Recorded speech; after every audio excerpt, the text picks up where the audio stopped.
할렐루야. 예, 주님의 은혜와 평강이 여러분과 함께 하시기를 예수님의 이름으로 축원합니다. 이제 곧 구정이 다가오죠. 명절이 올 때마다 우리는 명절의 의미들을 생각해 보아야 합니다. 우리가 명절이 되면요, 돌아가신 분에게 산소에 가서 성묘를 하고 또 부모님과 고향에 찾아뵈서 인사를 드려요. 부모님의 은혜를 우리는 기억하고 감사하는 것이 명절을 지내는 의미가 아닐까 생각해 봅니다. 부모님을 찾아뵙는 그 자리에서 자신의 삶을 겸손히 돌아보아야 하는 크리스천들의 사명들이 우리의 삶의 자리 속에서 주어졌음을 기억하시는 여러분들이 되시기를 소망합니다. 명절 때마다 여러 가지 음식들을 장만하고 또 여러 가지의 일로 인해서 모두가 분주합니다. 그러나 이번에는 명절을 명절로서 부모를 찾지 못하는 분들이 많이 있습니다. 그러나 중요한 것은 무엇이냐면 부모님의 은혜를 기억하는 명절이라는 것이죠. 우리가 믿는 자나 믿지 않는 자가 참 중요해야 될 것은 무엇이냐면 우리 예수님께서는 살아있을 때 잘해야 한다는 것을 우리들에게 말씀합니다. 형제와 형제가 이렇게 제사상을 놓고서 서로 불화하고 물질로 경제로 이렇게 싸우는 모습들을 볼 때 부모님의 마음은 아플 거예요. 그런 것처럼 하나님께서도 우리가 크리스찬으로 살아가면서 우리가 어떻게 사느냐 또 어떻게 살아내느냐 를 바라보시면서 기뻐하실 때도 있고 슬퍼하실 때도 있을 것입니다. 나의 행동이, 나의 언어가 부모의 은혜에 보답하는 삶의 자리가 인지를 돌아보고 나의 삶의 자리 속에서 나의 생각과 나의 행동이 형제들에게, 주변 사람들에게 아픔이 되지 않았는지를 생각해 보아야 합니다. 부모님이 살아계실 때 형제와 화목하라고 하나님께서는 말씀하십니다. 부모에게 잘하는 후손들이 우리가 되어야 되는 것이 우리의 사명입니다. 여러분들은 부모님이 살아계실 때 형제와 화목하고 또 살아계실 때 부모에게 효도하는 여러분들이 되시기를 소망합니다. 일주일 동안에 우리는 각자의 삶의 자리 속에서 코로나 바이러스로 인해서 많은 수고들을 하고 살아왔습니다. 여러분들은 얼마나 수고가 많으셨습니까? 예수님께서는 여러분의 수고를 알고 계십니다. 다 보고 계시고 다 듣고 계셨고 다 느끼고 계십니다. 그래서 수고하고 무거운 짐진 자들아 다 내게로 오라 말씀하시면서 오늘 이 예배의 자리로 여러분을 초대하셔서 위로의 말씀을 들려주시기를 원하십니다. 코로나 바이러스로 인해서 많은 사람들이 경제적, 건강적, 정신적 또 피해를 받는 상황 속에 우리는 지금 살아가고 있습니다. 지난주에 예배를 마치고 가는 중에 느낀 점에 대해서 잠깐 제가 나누려고 합니다. 어느 식당에 이렇게 차를 타고 이렇게 가는데요. 어느 식당은요, 사람들이 벅짝벅짝하고 정말로 주차장에 차를 댈 수 없는 상황 속에 있는 식당이 있는 반면에 어떤 식당은 문을 열었는지 닫았는지 모르는 상황 속에 있습니다. 그렇게 격차가 나는 상황들 속에서 제가 가만히 생각을 했습니다. 어느 식당은 저렇게 북적북적해가 정말로 그 여름에 파리가 있잖아요. 그런데 파리가 다시 살아날 것 같이 그런 열기 속에서 마스크를 벗고 막 이렇게 식사를 하는 식당 속에서 바이러스는 존재하지 않는다는 거죠. 또 하나는 이제 지하철이나 이런 교통편, 대중교통들 속에 사회 거리가 유지가 되는가라는 의문이 생겼습니다. 마스크를 썼지만 사회적 거리가 유지가 되지 않는 상태에서 운행이 되는데 그럼에도 불구하고 바이러스는 감염되지 않는 기적들을 봅니다. 제가 무엇을 말씀하려고 하냐면, 어떤 곳은요, 사회적 거리를 유지하고 마스크를 쓰고 예배를 드리는데, 그곳에서는 바이러스의 온상지로 지탄하고 또 핍박하고 조롱하는 모습들을 볼 때 너무나 마음이 아팠습니다. 가해자는 따로 있습니다. 이 바이러스의 근원이 어디서 왔는지, 물 건너 하늘을 건너서 우리에게 왔습니다. 그런데 피해자들끼리 서로 조롱하고 서로를 비판하면서 서로가 가해자로 지목하고 그렇게 싸워가는 우리들의 현실들을 볼 때 하나님이 보시기에 이렇게 말씀하시죠. 민족을 조롱하고 민족이 서로 어떻게 해요? 자기 민족끼리 싸우는 거예요. 그런 것들을 이렇게 보면서 저는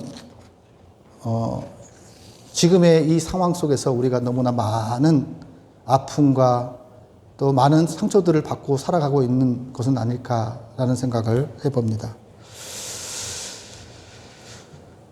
그런데 바이러스가 외부로부터 들어온 거죠. 그런데 거기도 피해자인데 거기를 어떻게 해요?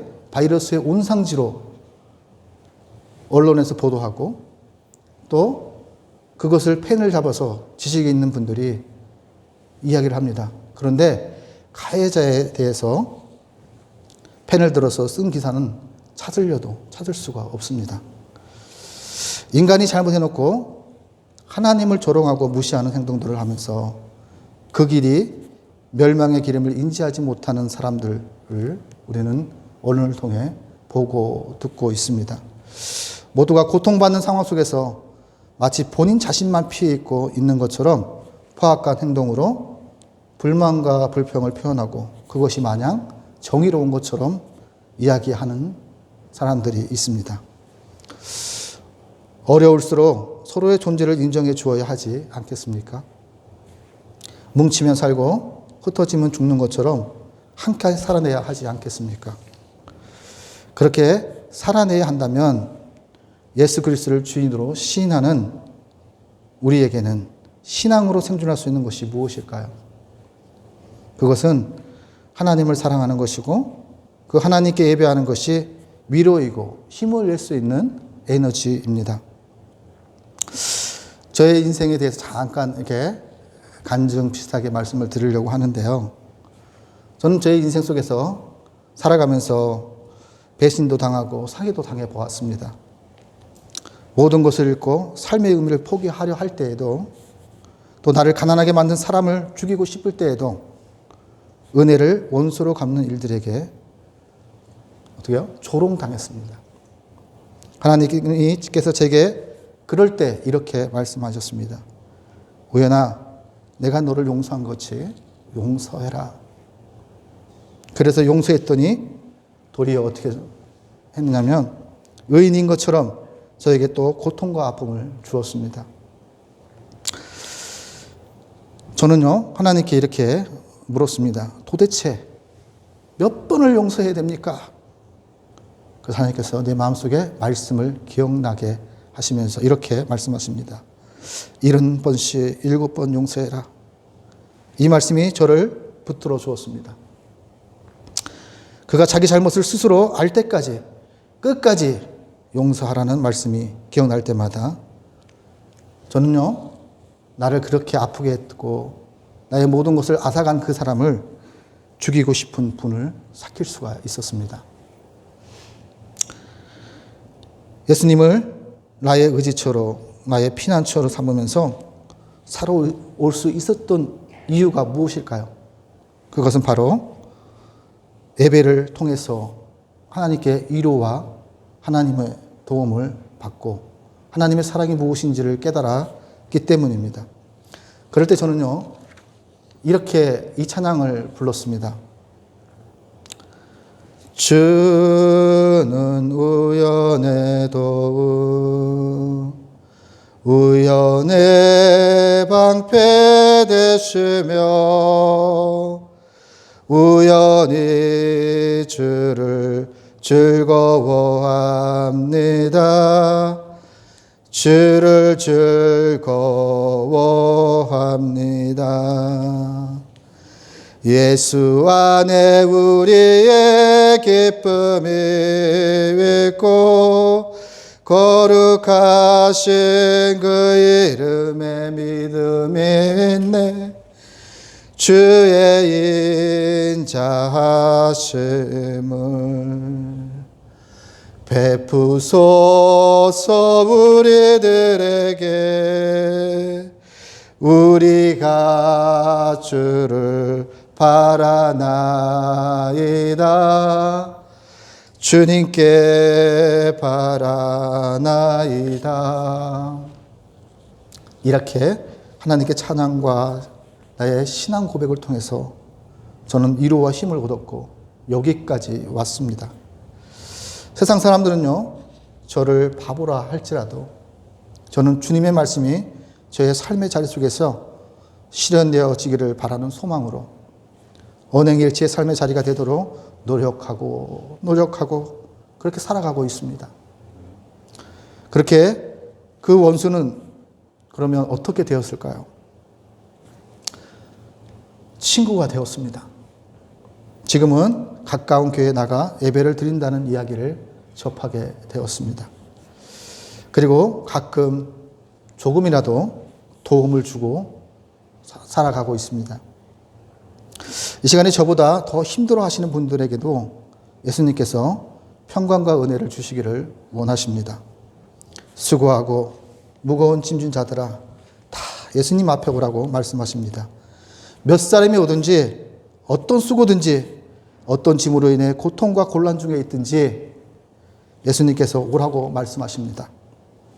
왜 오라고 하시는 걸까요? 마태복음 11장 29절에 이렇게 말씀합니다. 나는 마음이 온유하고 겸손하니 나의 멍에를 베고 내게 배우라. 그리하면 너의 마음이 쉼을 얻으리라 말씀합니다. 온유하고 겸손한 예수님께 와서 배우라고 우리들에게 오라고 말씀합니다. 여기서 그리하면은 조건을 말씀하는데요. 예수님의 온유와 겸손을 배워야 참된 쉼을 얻게 된다고 조건을 이야기하고 있는 것입니다. 오늘 여러분의 무거운 짐은 무엇입니까? 그 짐을 예수님께 해결받기 위해서는 십자가 밑에서 다시 출발하는 삶이 우리들에게 있어야 합니다. 십자가는 무엇을 의미할까요? 하나님께서 우리를 향하신 사랑과 자비와 긍휼입니다. 그렇다면 재상을 받은 우리는 어떻게 해야 될까요? 회개함과 용서를 하나님께 구하는 것입니다. 그것이 바로 인간이 해야 할 일입니다. 하나님께서는 하나님이 하실 일과 인간이 해야 할 일들을 구별하시기를 원하십니다. 그렇게 삶의 자리 속에서 저는 죄인입니다. 그래서 예수님이 필요합니다. 우리가 수고한 일로 인하여 고난과 역경이 올 때에 제일 먼저 점검해야 할 것은 십자가 앞에서 우리의 죄를 고백하는 것입니다. 회개를 통해서 십자가 밑에서 다시 돌이킴이 있어야 합니다. 우리는 크리스찬입니다. 우리는 우리의 삶의 자리를 돌아봐 크리스찬답지 못한 것이 있는지, 목사가 목사답지 않은 것이 무엇이 있는지, 장로가 장로답지 못하는 것이 있는지, 전도사가 전도사답지 못한 것이 있는지를 돌아보고 회개할 것이 무엇인지를 발견해야 합니다. 십자가 밑에서 우리에게 할 것은 나는 죄인입니다라는 고백입니다. 죄인임을 인정하고 회개하기를 하나님은 바라십니다. 인간이 불행이 되는 이유 중에 하나는 뭐냐면 하나님을 떠나서 하나님의 자리에 목사가 앉아서 하나님처럼 살려고 하기 때문입니다. 하나님의 자리에 아버지가 앉아서 하나님처럼 살려고 하기 때문에 하나님의 자리에 우리의 아들, 딸이 앉아서 하나님처럼 살려고 할 때, 또 권력으로 하나님처럼 살려고 할 때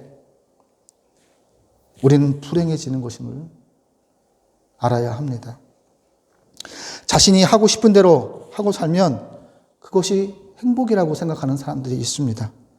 그러나 자기 마음대로 자기만을 위해 산다는 것은 곧 자신이 하나님이 된다는 뜻입니다. 우리의 인간은요, 하나님께서 인간을 만드신 그 목적대로 살아갈 때 행복해질 수 있습니다. 소요리문답 1항에 보면요, 이런 글이 있습니다. 사람이 제일 된 목적은 하나님을 영화롭게 하는 것과 영원히 하나님 앞에서 살아가는 것이라고 말씀합니다. 사람 위에 사람이 있는 것이 아닙니다. 그러나 기억해야 될 것은 사람 위에 하나님이 계시는 걸 기억하셔야 합니다. 그럴 때 인간은요, 창조주 하나님을 모시고 섬기고 살아갈 수 있습니다. 하나님을 섬기며 산다는 것은 무엇일까요? 형제들에게 마음의 상처를 준 적은 없는지, 부모님에게 마음을 아프게 한 적은 없는지, 이웃에게 상처를 준 것은 없는지를 돌아보아 하나님의 영광의 누가 되지 않는 그런 여러분의 삶의 자리, 그런 명절이 되기를 소망합니다.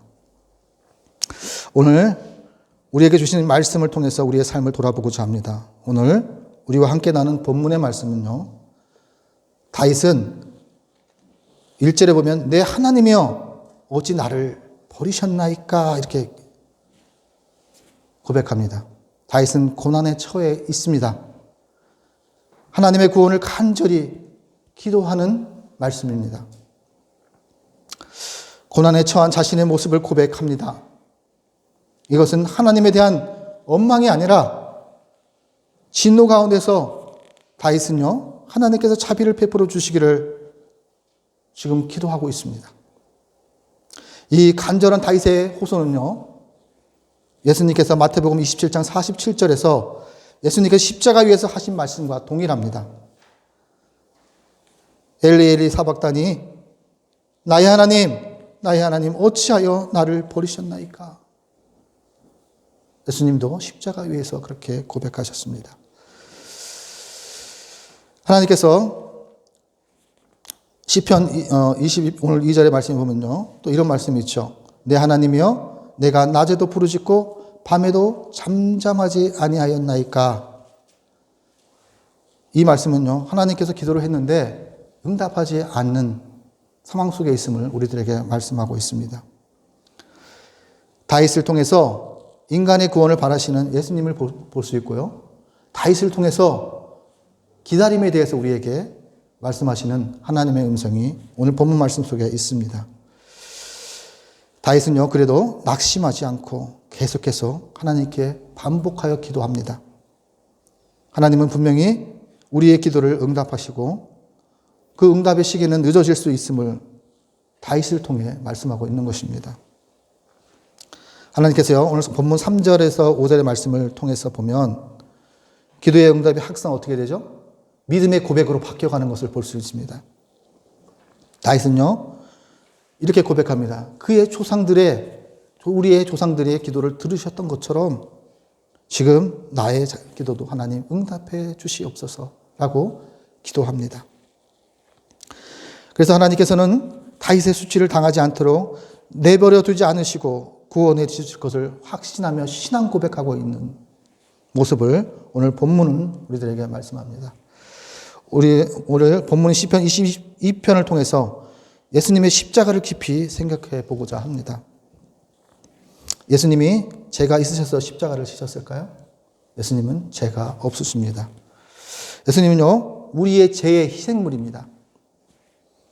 예수님께서는 우리의 짐을 대신 져주셨기 때문에 우리가 하나님의 자녀가 될 수 있었습니다. 그리고 우리에게 마음의 평강과 은혜를 주시는 예수님이심을, 하나님이심을 우리들에게 말씀하고 있는 것입니다. 살아가기 정말로 어려운 이때에 홀로 짐을 지고 있는 분들에게 예수님은 이렇게 말씀하십니다. 주님에게로 나아오라고 말씀하십니다. 주님이 나의 짐을 대신 져주신다는 이 사실을 믿는다면 예수님과 함께 십자가 밑에서 다시 시작해야 합니다. 그래야 예수님의 온유함과 겸손을 닮아갈 수 있습니다. 그렇다면 어떻게 해야 예수님을 닮아갈 수 있을까요? 첫째로 예수님을 바라보아야 합니다. 우리는 보면서 배우고 보면서 닮아갑니다. 그러면서 우리는 성숙해지는 것입니다. 어떤 것을 보느냐, 그 사람을 만들어진다는 것이죠. 우리 아이들이 있는데요. 아이들에게 자연의 아름다움을 보여주면 아이들은요, 자연의 아름다움을 보존하는 사람으로 살아갑니다. 아이들에게 나라 사랑하는 것을 보여주면 그 아이들이 나라 사랑하는 사람이 되어집니다. 대부분의 아이들은요, 부모의 삶을 통해서 삶의 자리 속에서 배워가고 깨달아갑니다. 부모 앞에 감사함으로 하나님을 예배를 드리면 신실한 예배자가 될 것입니다. 감사할 때 감사한 자가 되고, 예배할 때 예배하는 자가 되고, 기도할 때 기도하는 자가 되고, 사랑하는 사람이 될 수 있는 것을 우리들에게 말씀하고 있는 것입니다. 어떤 유산보다도 이것이 우리 자녀들에게 주는 유산이 가장 큰 것임을 기억하시는 여러분들 되시기를 소망합니다. 히브리서 3장 1절의 말씀에 예수님께서 이렇게 말씀하십니다. 그러므로 함께 하늘의 부르심을 받은 거룩한 형제들아, 우리가 믿는 도리의 사도이시며 대제사장이신 예수님을 깊이 생각하라. 예수님을 바라보는 신앙생활을 하면서 나의 주변이 믿는 신앙이 되어가는 것을 발견하게 될 것입니다. 예수님을 깊이 생각하는 사람은요, 예수님의 성품과 마음을 닮아갈 수 있습니다. 이것이 바라봄의 법칙입니다. 예전에 이런 이야기가 있습니다. 한 권사님께서 교회를 오래 다녔어요. 그래서 어머니의 간절한 호소로 인해서 이 딸이 교회를 나가지 않다가 어느 날 교회를 어머니의 호소로 인해서 가게 되었습니다. 그 딸이 예배 참석하는 첫날, 그날 어떻게 되냐면 성도가 성도끼리 싸우는 모습을 보면서 이 딸이 이렇게 이야기를 합니다. 도대체 이게 교회가 이게 뭡니까? 그렇게 어머니에게 이야기를 합니다. 그 딸이 예배 가는 전날 교회 안에서 싸우는 모습들을 보면서 이 딸이 실망하고 어머니에게 교회 가지 않는 이유에 대해서 이야기를 이렇게 하는데요. 그 권사님이 이렇게 딸에게 말을 합니다. 사랑하는 내 딸아, 네가 교회를 가서 처음 교회를 갔는데 네가 많은 것을 보았구나. 나는 일평생 예수를 믿어보면서 교회 가서 예수만을 보았다. 신앙생활은 사람을 보는 것이 아니라 예수를 바라보아야 한다고 딸에게 신앙교육을 했습니다. 그때 이 딸이 이렇게 생각해요. 그래, 믿음이란 예수를 바라보고 살아가는 것이구나. 예수를 바라보고 예배하는 것이구나 라는 것을 깨달았다는 이야기가 있습니다. 우리는요, 내가 보고 싶은 것만 보고 살아갑니다. 내가 말하고 싶은 것만 말하며 살아가는 사람들이 많습니다. 그 사람의 그것을 통해서 성격과 인성을 볼 수 있는 것입니다. 신앙은요, 어떤 상황에도 아름다움을 보게 만드는 그런 마음과 그런 능력이 있습니다. 그래서 예수님을 바라보아야 한다고 예수님은 우리에게 말씀하시는 것입니다. 믿음의 주여, 온전케 하시는 인 예수를 바라보자. 그는 그 앞에 있는 기쁨을 위하여 십자가를 참으사 부끄러움을 개의치 아니하시더니 하나님의 보좌의 우편에 앉으셨느라고 성경은 우리들에게 말씀합니다. 예수님을 바라보면 우리를 통해서 예수님이 보여주는 예수님의 마음, 예수님의 성품, 예수님의 사랑을 보여주는 여러분들의 삶의 자리가 되시기를 소망합니다. 예수님을 닮으려면 어떻게 해야 될까요? 십자가를 지는 것입니다. 십자가에 지는다는 것은 뭐냐면 갈라디아서 5장 24절에 이렇게 간략하게 우리들에게 말씀합니다. 그리스도의 예수의 사람들은 이렇게 말씀하면서요. 육체와 함께 그 정욕과 욕심을 십자가에 못 박아라. 이렇게 말씀하십니다. 정욕과 욕심을 죽이라는 말씀은 죽은 사람은 반응이 없다는 것이죠. 예수님은요. 십자가 위에 달리실 때에 예수님을 조롱하고 피팍하고 또 어떻게 했죠? 세상 사람들에게 모함을 했어요. 능력 없는 예수, 너희가 믿는 예수, 정치적으로 이용하는 사람들도 있었고 또 자기의 유익을 위해서 이용하는 사람들도 있었습니다. 뺨을 때리고 침을 뱉으면서 그렇게 했을지라도 예수님은요 아무 반응하지 않았습니다.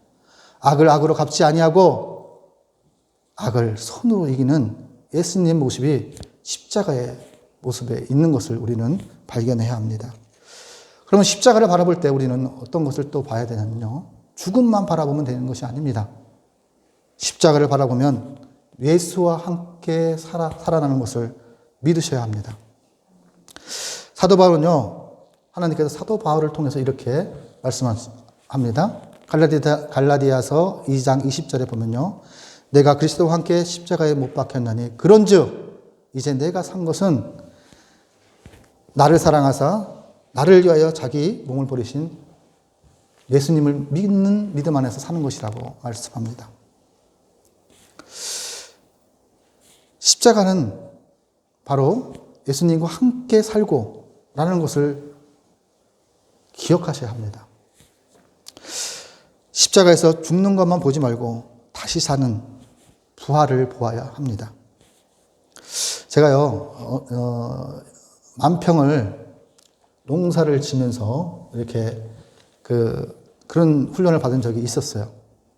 트럭타를 임차를 해서 트럭타를 이렇게 운전을 하는데요. 그 트럭타 운전할 때 앞만 보고 이렇게 지금 당장 이 코앞에 있는 이것만 보면 어떻게 되냐면요. 이게 그 노탈이나 쟁기가 어떻게 되냐면 삐뚤삐뚤삐뚤 이렇게 갈아집니다. 그럴 때 어떻게 이야기를 하냐면 저 먼 곳을 바라보라고 이야기합니다. 먼 곳을 바라볼 때에 그 길이 온전해지고 바르게 된다는 것을 체험했습니다. 마찬가지로 우리는 길을 갈 때요. 지금 당장의 길만 보지 말고 길의 끝과 목적지를 볼 줄 아는 안목이 우리 안에 있어야 함을 성경 우리들에게 말씀하고 있습니다. 사람들은 다 잘 되기를 원합니다. 모든 사람이 복 받기를 원합니다. 그러나 기억해야 될 것은 사람은 죽으면요. 육신은 흙으로 영은 하나님께로 돌아간다는 것을 기억하셔야 합니다. 믿는 자나 믿지 않는 자는 영원히 삽니다. 한 사람은 천국에서 영원히 살고 한 사람은 지옥에서 영원히 산다는 것을 부자와 나사로를 통해서 그 말씀을 통해서 우리에게 말씀하고 있는 것입니다. 예수를 믿는 사람은 살아서도 은혜와 평강을, 죽어서도 은혜와 평강을 누리지만 예수를 믿지 않는 사람은 살아서도 고통과 수고를, 죽어서도 고통과 수고를 한다는 것이 성경이 우리들에게 말씀을 하고 있는 것이에요. 예수님은요, 이렇게 말씀합니다. 좁은 문으로 들어가라. 멸망으로 인도하는 문은 크고 그 길가에 넓어 그리도 들어가는 자는 많고 생명으로 인도하는 문은 좁고 길이 협착하여 찾는 이가 적다 말씀하십니다. 여러분 예배하고 주일을 성숙하는 게 쉽습니까? 어렵습니다. 아무나 가는 길입니까? 소수의 인원만 예배를 드리고 있는 것입니다. 또 하나님께서는요 이렇게 말씀합니다. 복받는 길을 알면서도 복받기를 원하시면서도 복받는 길에 가지 않으려고 합니다. 요한복음의 말씀에 보면요 29절에 부활에 대해서 말씀을 합니다. 거기에서 이야기를 하는데요.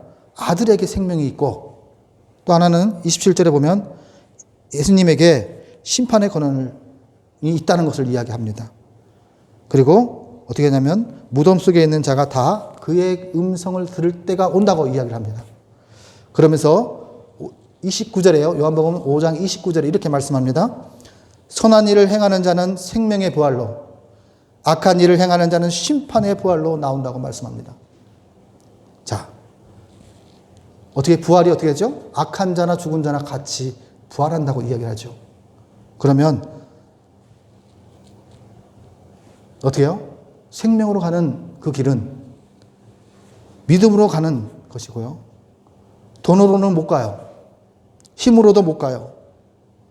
그럼 여기서 선한 일을 행하는 사람은 생명의 부활로 나는 말씀은 무슨 말씀일까요? 선한 행실을 하면 생명의 부활로 나올 수 있다는 말일까요? 시편 14편 1절에서 3절에서 이 말씀에 대해서 정확하게 이야기합니다. 어리석은 자는 그의 마음에 이르기를 하나님이 없다 하는도다. 그들은 부패하고 그의 행실이 가증하니 선을 행하는 자가 없도다. 여호와께서 하늘에서 인생을 굽어 살피사 지각에 있어 하나님을 찾는 이가 있는가 보려 하신즉 다 치우쳐 함께 더러운 자가 되고 선을 행하는 자가 없으니 하나도 없더라. 선이라는요, 이 본문 말씀에 보면 시편 14편의 말씀을 보면요, 하나님을 찾는 것이 선한 일이라고 말씀합니다. 하나님을 찾는 자는 생명의 부활로, 하나님을 찾지 않는 자는 심판의 부활로 예수님과 만남이 있을 것이라고 성경은 우리들에게 말씀합니다. 죽음에서 끝나는 것이 아니라 죽음 뒤에 부활을 하는데 한 사람은 천국에서 생명의 부활로, 한 사람은 지옥에서 심판의 부활로 예수님을 만난다는 것을 우리는 기억해야 합니다. 이번 명절에도 우리가 예수님을 닮아서 예수님의 마음과 성품과 온유와 겸손을 통해서 생명을 살리는 여러분들의 삶의 자리가 되시기를 주님의 이름으로 축원합니다. 기도하겠습니다.